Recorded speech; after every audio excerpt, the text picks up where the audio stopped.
The water sang with death. Elder Vashka floated in the sacred chambers deep beneath Aquinas, watching the life streams that had flowed for 10,000 cycles slowly turn dark. Above them, the sky burned with ships that did not belong, ships that came to take everything. The hegemony had arrived 3 solar rotations ago. At first, the Kithara thought they could reason with these crystal beings. The Kithara were known across 17 star systems as peaceful negotiators.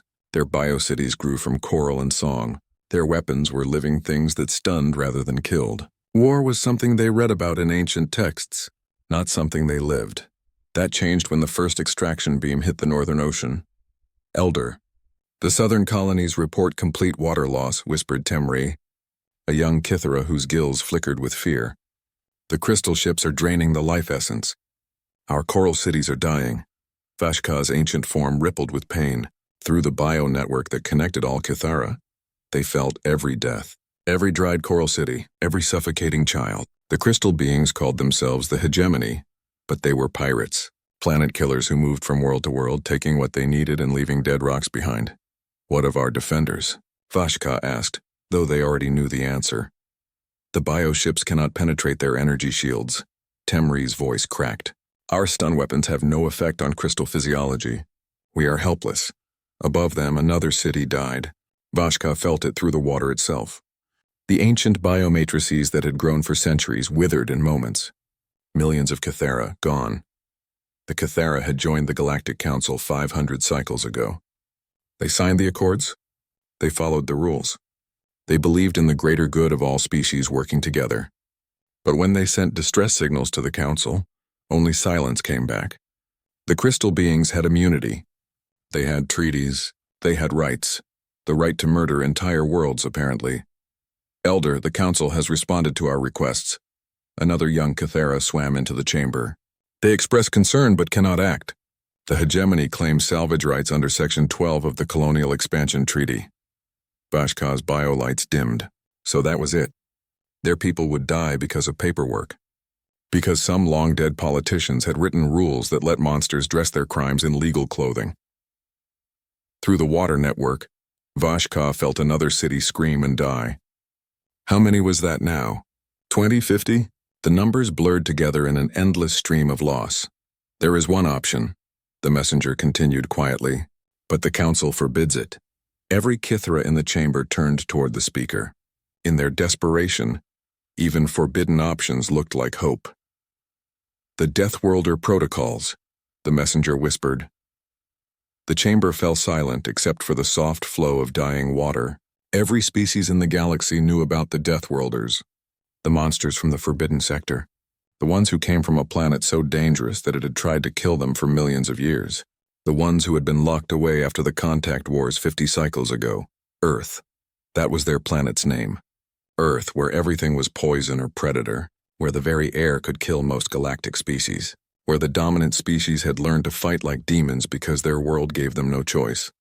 The stories were legend across the galaxy, how humans could survive in environments that melted metal, how they fought wars that lasted for decades without surrender, how they turned every tool into a weapon and every setback into rage, how they looked at impossible odds and smiled. The Council had built a wall around their sector of space. No contact, no trade, no communication. The humans were too dangerous to exist alongside civilized species. They were death-walking on 2 legs and the galaxy was safer with them locked away. But now, with their world dying and their children suffocating, forbidden options looked different. The protocols are sealed for good reason, Vashka said slowly. The humans are different, violent, unpredictable. The Council banned contact to protect all species. Yes, Elder, the messenger agreed. But they are also the only species that has never lost a war. Through the water network, Vashka felt another wave of death. The crystal ships were moving faster now, draining entire oceans in hours instead of days. At this rate, Aquinas would be dead within 10 solar rotations, their entire civilization reduced to empty rock and scattered bones. Show me the protocols, Vashka decided. The bioarchive opened like a flower, displaying information that glowed with warning markers. Species classification: Deathworlder Class 12 Extreme Hazard. Planet designation: Sol 3 Terra Earth. Dominant species, human pangenus variants. Status, permanent quarantine by Council Order 1847 Omega. The warnings filled screens after screens. Extreme aggression, radiation tolerance, temperature resistance, psychological instability, tactical unpredictability, chemical warfare, biological warfare, nuclear warfare, genetic warfare, warfare types that had no names because only humans had invented them. And at the bottom, the Deathworlder protocols themselves. Emergency contact procedures for when civilization itself faced extinction. A last resort when everything else had failed. The signal will take 17 cycles to reach their space, Temri said quietly, if they even respond. They are quarantined for a reason, another elder warned. What if helping us is not their goal? What if they decide we are worth conquering too? Vashka watched another city die through the bio network, felt another 1,000 lives end in screaming silence. The crystal ships were efficient. They would strip Aquinas bare and move on to the next world, the next species. The next genocide dressed in legal papers. Activate the Deathworlder protocols, Vashka commanded. The chamber shuddered as ancient biotransmitters came online. Machines that had never been used. Built in hope they would never be needed. The signal would be simple. Basic translation protocols that any space-capable species could understand. It took 3 cycles to compose the message. How do you explain the death of everything you love in words that monsters might understand? How do you ask demons for help and hope they care? In the end, Vashka kept it simple. Unknown species of Sol system, the message began. This is Elder Vashka of the Cathera people. Aquinas system, grid reference 847 Alpha Teth. Our world is dying. The hegemony crystal fleets are stripping our oceans. Our people are suffocating. Our children are dead. The Galactic Council will not help us. We know you are dangerous. We know you are feared. But we are desperate. We die. Please help. If you have any mercy in your violent hearts, please help us. We have nowhere else to turn. The signal launched toward the forbidden sector, carrying the last hope of a dying world toward creatures that might be worse than extinction itself. But as Vashka felt another city scream through the water network, they realized that nothing could be worse than the silence of complete genocide. The Deathworlders would either save them or kill them, but at least someone would remember that the Cathera had existed, that they had mattered, that they had been worth saving, even if salvation came from the darkest corner of the galaxy. Above them, the crystal ships continued their harvest. Below them, an entire species held its breath and prayed to gods they weren't sure existed that monsters might have hearts after all. Admiral Sarah Chen was drinking her morning coffee when the galaxy changed forever. The signal came through the Deep Space Monitoring Station at 0347 hours. Sol Standard Time. Just another blip in the endless stream of cosmic background noise that the listening posts filtered through every day. Except this one was different. This one was structured. This one was trying to talk. Ma'am, you need to see this, Lieutenant Rodriguez called from across the command center. His voice carried that careful tone people used when they weren't sure if they were about to start a war.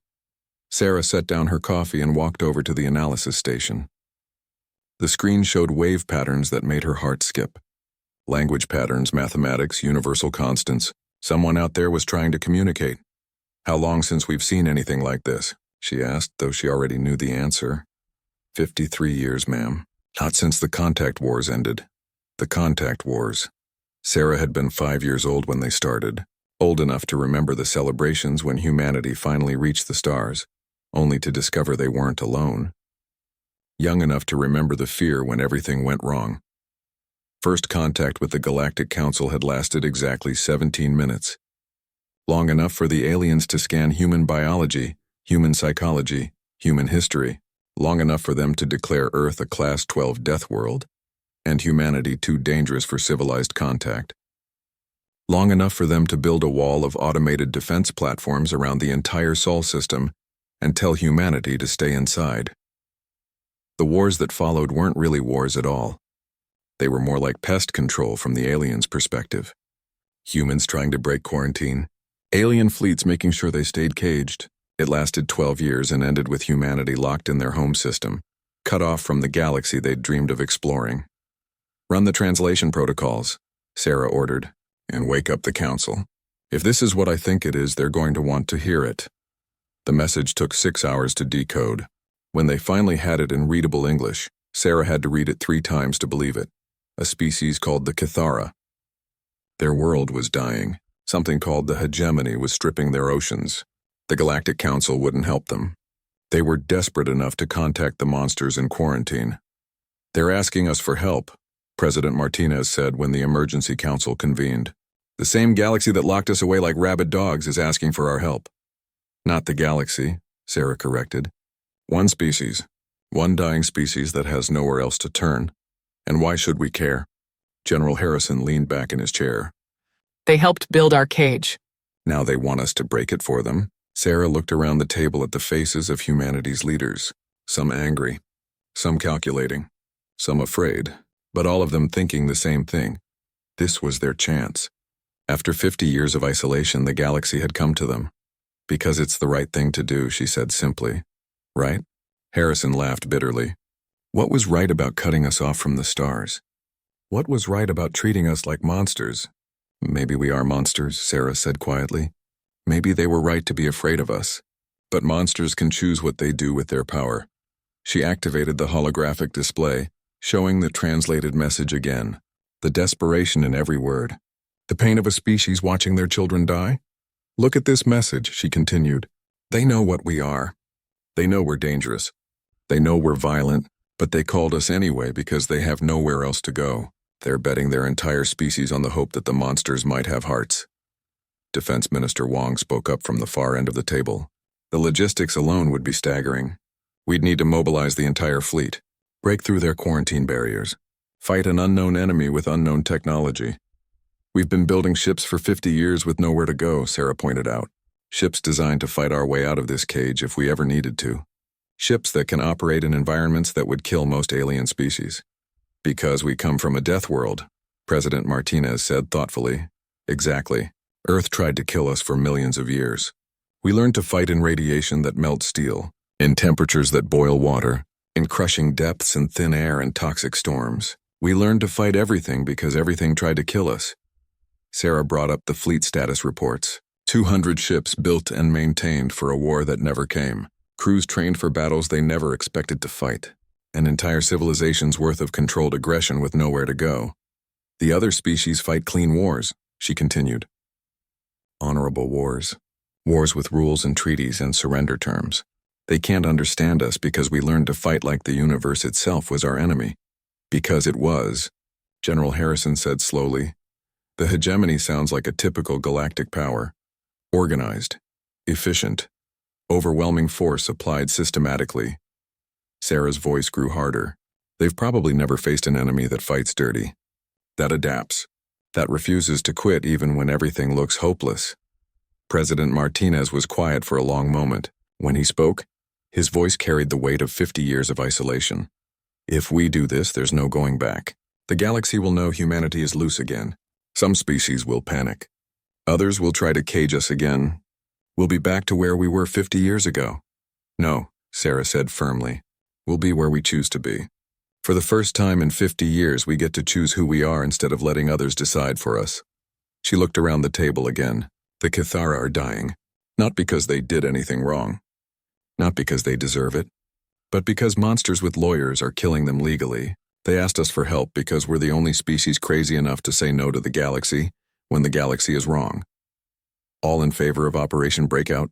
President Martinez called. Every hand around the table rose. Within 6 hours, the mobilization orders went out. Every ship in the Terran Defense Force received the same message. "Prepare for immediate deployment beyond the Sol system. Destination unknown. Enemy capabilities unknown. Mission parameters. Save a dying species and remind the galaxy why humanity was quarantined in the first place." Admiral Sarah Chen stood on the bridge of the TDF Indomitable and watched her fleet assemble. Ships named for human virtues and human stubbornness, defiance, perseverance, unbreakable spite. Each one built by a species that had learned to fight the universe itself and somehow won. The quarantine barriers had been active for 53 years. Automated defense platforms that would fire on any human ship trying to leave Sol system. They were about to find out if human engineering had improved faster than alien programming. "All ships report ready, Admiral," her communications officer announced. Sarah looked at the message from Aquinas one more time. A desperate plea from a species that knew exactly what they were asking for. Help from the monsters, aid from the demons, salvation from the creatures so dangerous that the galaxy had locked them away. Signal the fleet, she ordered. Today humanity goes back to the stars, and anyone who doesn't like it can discuss it with our weapons.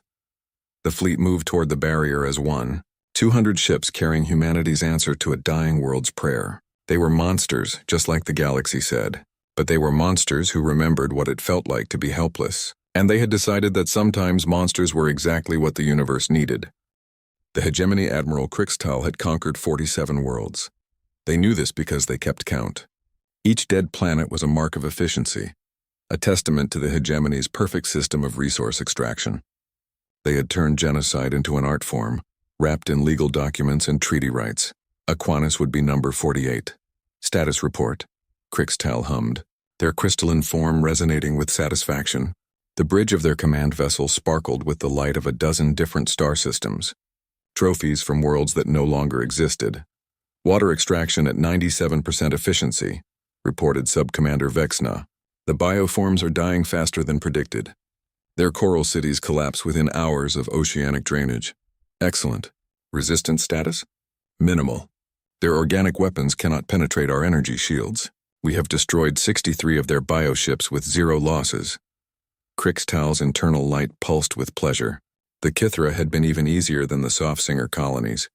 At this rate, they would complete the harvest ahead of schedule and move on to the next system.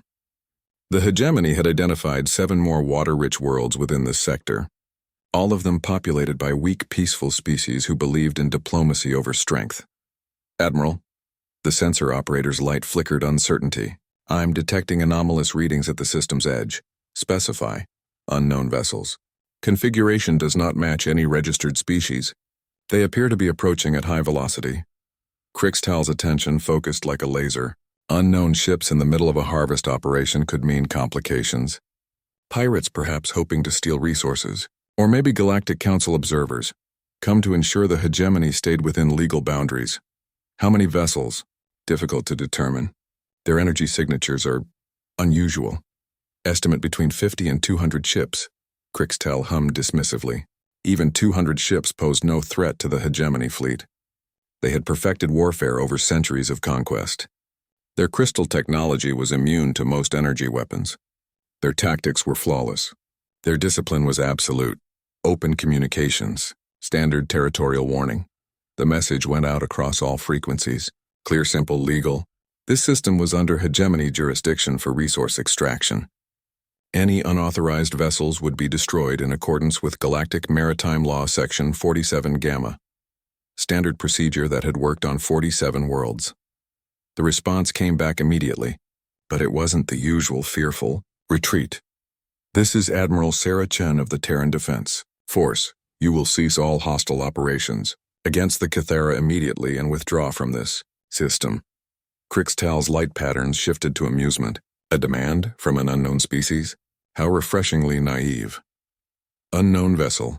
This is Admiral Crixtal of the Hegemony Third Fleet. You are interfering with legal salvage operations. Withdraw immediately or face destruction. Negative, Crystal Boy. We're here to stop you from murdering an entire species. Last chance to leave peacefully. The bridge fell silent. In 600 cycles of hegemony expansion, no species had ever spoken to them with such casual disrespect. Pirates begged. Council observers negotiated. Victims screamed. But no one had ever called an hegemony Admiral Crystal Boy before. Sir, shall I prepare the fleet for engagement? Subcommander Vexna asked. Yes. Show them why the galaxy respects hegemony power. Crixtal's form blazed with anticipation. It had been too long since they'd faced actual resistance. The last few conquests had been disappointingly easy. The hegemony fleet moved into standard battle formation. 300 ships in perfect geometric patterns, energy weapons charging, shields at maximum. It was a formation that had shattered the combined fleets of a dozen species. A dance of destruction choreographed over centuries of warfare. The human ships did not form a standard pattern. Instead, they scattered like debris, moving in seemingly random directions at velocities that should have torn lesser vessels apart. Their formations looked chaotic, undisciplined, completely unprofessional. They fight without order, Vexna observed. No coordination. No strategy. This will be over quickly. Krixtal agreed, but something nagged at their consciousness. The humans' energy signatures were wrong. Their ships were built too heavily, as if they expected to take massive damage and keep fighting. Their weapon configurations were unusual, mixing energy and projectile systems in ways that violated basic military doctrine. Commence attack, Krixtal ordered. The first wave of hegemony energy beams lanced out, precisely targeted at human command vessels, clean kills that should have decapitated their fleet instantly. The beams struck human shields and reflected, scattered, absorbed, into hull plating that seemed designed specifically to handle directed energy. Attacks impossible, Vexna whispered. Their defensive technology should not be capable of. The human response cut off their words. Instead of energy weapons, the humans opened fire with projectiles. Physical rounds that traveled at a significant fraction of light speed, followed by fusion warheads, followed by weapons the hegemony sensors couldn't even identify. It was crude, primitive, wasteful. It was also incredibly effective. Hegemony shields were designed to stop energy weapons. They had never encountered an enemy stupid enough to throw chunks of metal at faster-than-light velocities. The first human salvo punched through their defenses like they weren't there, cracking crystal hulls and sending entire ships spiraling into Aquinas' atmosphere.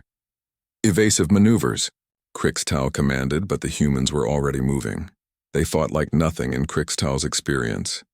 Instead of maintaining formation, human ships acted independently, darting between hegemony vessels like parasites, targeting engines and weapon systems with precision strikes. When damaged, instead of retreating to regroup, they accelerated into closer range and kept firing until their ships came apart.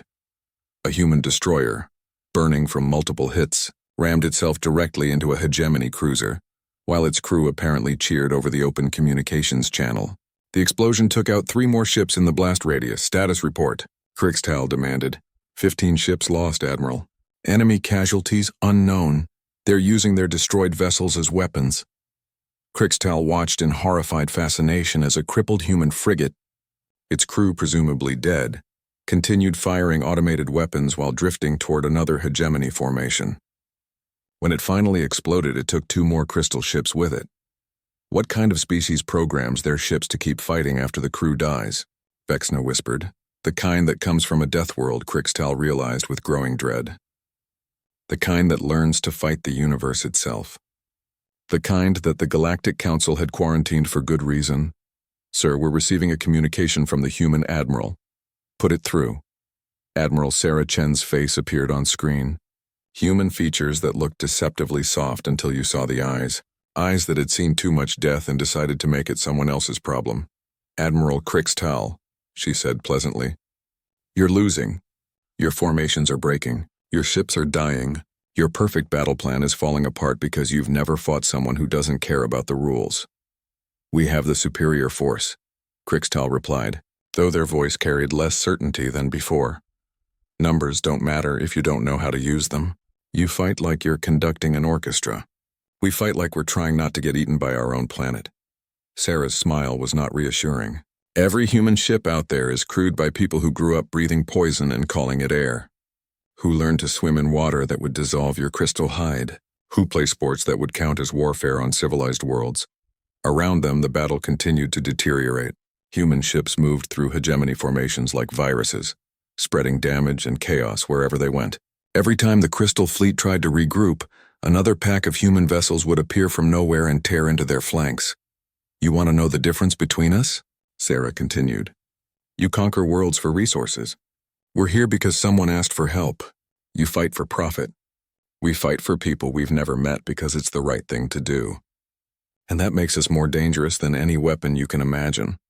A proximity alarm screamed as 3 human ships came out of nowhere, diving toward the command vessel with obvious suicidal intent. All ships retreat to hyperspace, Krixtal commanded. For the first time in their military career, they were ordering a withdrawal. Negative, Admiral. Sarah's voice cut across their communication. You came here to strip this world bare and kill everyone on it. We're not letting you leave to do it somewhere else. The human fleet moved to block their escape routes with a coordination that contradicted their earlier chaos. They had been fighting chaotically on purpose, Krixtal realized.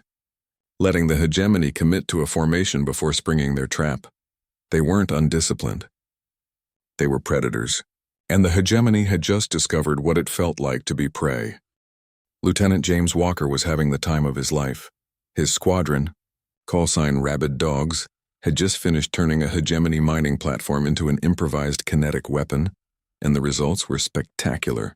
The crystal ships had perfect formations, perfect discipline, and perfectly predictable responses to chaos. Walker, you magnificent lunatic, did you just ram a space station into their flagship? Captain Rodriguez's voice crackled over the comm, mixing admiration with disbelief. Technically, I guided it, James replied, banking his fighter through debris that would have shredded most alien vessels. The mining platform did the actual ramming. I was just along for the ride. His fighter's hull was scorched from flying through the explosion. His life support was throwing up warning lights, and his left engine was making sounds that probably violated several laws of physics. On most worlds, this would be considered a crisis. On Earth, it was called Tuesday. Rabid Dogs, this is Admiral Chen, status report. 5 ships operational, 1 ship held together by prayer and spite, James reported cheerfully. Enemy formation is scattered, their command structure is compromised, and they appear to be having what my grandmother would call a conniption fit. Through his canopy, James could see the larger battle unfolding. Human destroyers weaved between crystal cruisers like sharks in a feeding frenzy.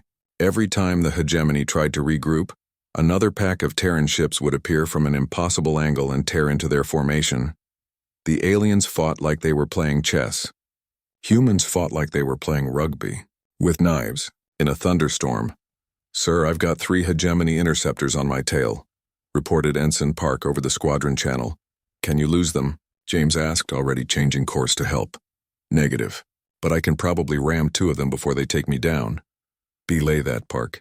Save the ramming for when we run out of other options. We're not there yet. James dove toward the enemy fighters, his ship screaming through the thin atmosphere of Aquanus. Below them, the dying ocean reflected explosions from the battle above. The Cathera were still down there, probably watching their sky fill with violence and wondering if they'd made a terrible mistake calling for help from monsters. The hegemony interceptors were fast, maneuverable, and armed with weapons that could slice through most materials like butter. They were also designed for fighting in the sterile vacuum of space against enemies who followed the rules of civilized warfare. James dropped his fighter into the upper atmosphere of Aquanus and grinned as the crystal ships followed. The air was thick enough to create friction, hot enough to overload most cooling systems, and full of chemical compounds that would eat through standard hull plating. For a human pilot who'd learned to fly in Earth's atmosphere, it felt like home. The first hegemony fighter lasted about 30 seconds before its engines overheated and it spiraled into the ocean. The second one tried to climb back to vacuum, but James caught it with a missile designed to function in atmospheric soup that would choke alien technology. The third fighter got smart and broke off the pursuit. That's what I thought, James muttered, pulling out of his dive and climbing back toward space. Nothing personal, Crystal Boys, but you picked the wrong species to bully. Across the battle, the same scene was playing out dozens of times. Human fighters dancing through environments that killed their opponents. Human bombers turning disabled enemy ships into guided missiles. Human destroyers ramming crystal cruisers and somehow surviving the impact. All squadrons, this is Wolf Leader, came Captain Rodriguez's voice. We've got a priority target. Hegemony command ship bearing 27 Mark IV. It's trying to break orbit and run. James checked his scanner and whistled. The command ship was massive, heavily armed and protected by the remnants of the hegemony fleet. Getting close enough to stop it would require flying through a kill zone that would reduce most ships to glowing particles. Copy that, Wolf Leader. Rabid Dogs moving to intercept. Walker, that ship has enough firepower to sterilize a continent, Rodriguez warned. You sure about this? James looked at his squadron. 5 battered fighters held together by human stubbornness and Earth-grade engineering, against a ship that outmassed them by several thousand tons and had weapons that could crack planets. Ma'am, we're from a world where the weather tries to kill you, the animals try to eat you, and the plants try to poison you. That ship is just Tuesday with delusions of grandeur. He switched to squadron frequency. Rabid Dogs, you heard the lady? Time to go ruin some alien's day. Remember, we're not trying to destroy that ship. We're just trying to convince it that running away was a really good idea. The squadron dove toward the hegemony command vessel like meteors with attitude problems. Energy beams lashed out to meet them, turning space into a deadly light show. Most species would have turned back. Humans accelerated. Ensign Park's fighter took a direct hit and began tumbling, but instead of ejecting, she managed to steer her dying ship into one of the command vessel's weapon batteries. The explosion lit up half the ship's hull. Park's down, but she took out their primary beam array, James reported, banking hard to avoid return fire. Looks like she ejected at the last second. Search and rescue, we've got a pilot in the water. I see her shoot, reported Lieutenant Martinez. She's giving us a thumbs up. Crazy woman. That was humanity in a nutshell, James thought. Take massive damage, keep fighting, joke about it afterward.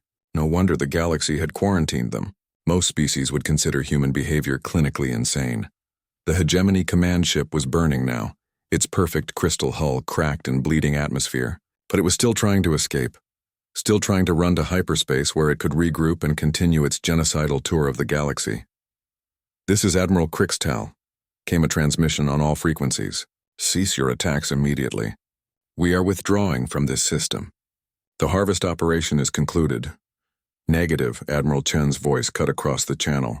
You came here to murder an entire species. The only conclusion I'm interested in is you answering for your crimes. James could see more hegemony ships trying to break away from the battle, desperate to escape the human wolf pack that had torn their formations apart. But human ships were faster, meaner, and apparently willing to chase their enemies to the edge of the galaxy if necessary.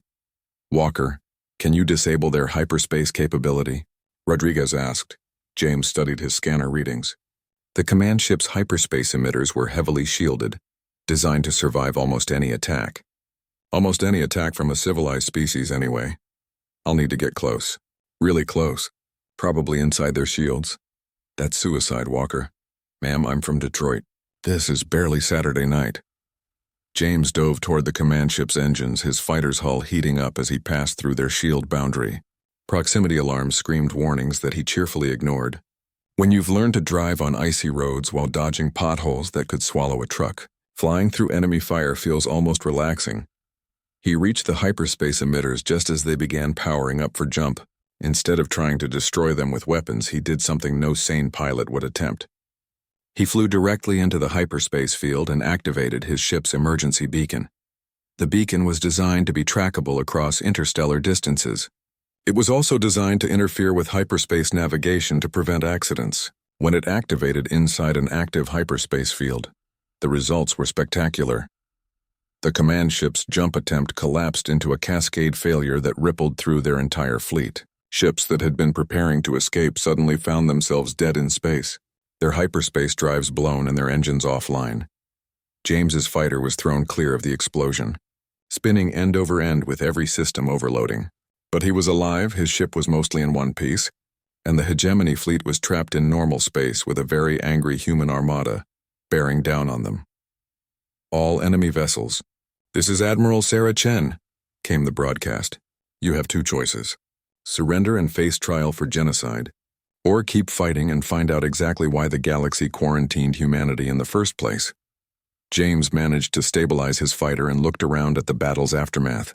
Crystal ships floating dead in space, hegemony formations scattered like leaves in a hurricane, an entire fleet of genocidal aliens reduced to debris and surrender, and below them the oceans of Aquanus still glowed with life. You know what? James said to his squadron. I think I'm starting to like this whole saviors of the galaxy thing. The water sang with life again. Elder Vashka floated in the sacred chambers, feeling the bio-network pulse with something they had thought lost forever. Hope. Above them, the crystal ships floated in space like broken toys, their weapons silent, their crews either dead or surrendering. The humans had done the impossible. They had broken the hegemony's perfect war machine with tactics that made no sense to any civilized species. They had fought like the universe itself was their enemy and somehow won. Elder, the human admiral requests permission to meet with you. Temri's voice carried wonder and fear in equal measure. She says she wants to discuss terms for aid and reconstruction. Vashka rippled with uncertainty. The humans had saved them, but they were still Deathworlders, creatures so dangerous that the galaxy had locked them away for 50 cycles. What did such beings want in return for salvation? Bring her to the sacred chambers, Vashka decided. If we are to meet with demons, let it be in the presence of our ancestors. An hour later, Admiral Sarah Chen descended through the biotubes that led to the deep chambers. She wore a simple environmental suit and moved with the careful grace of someone trying not to disturb fragile things.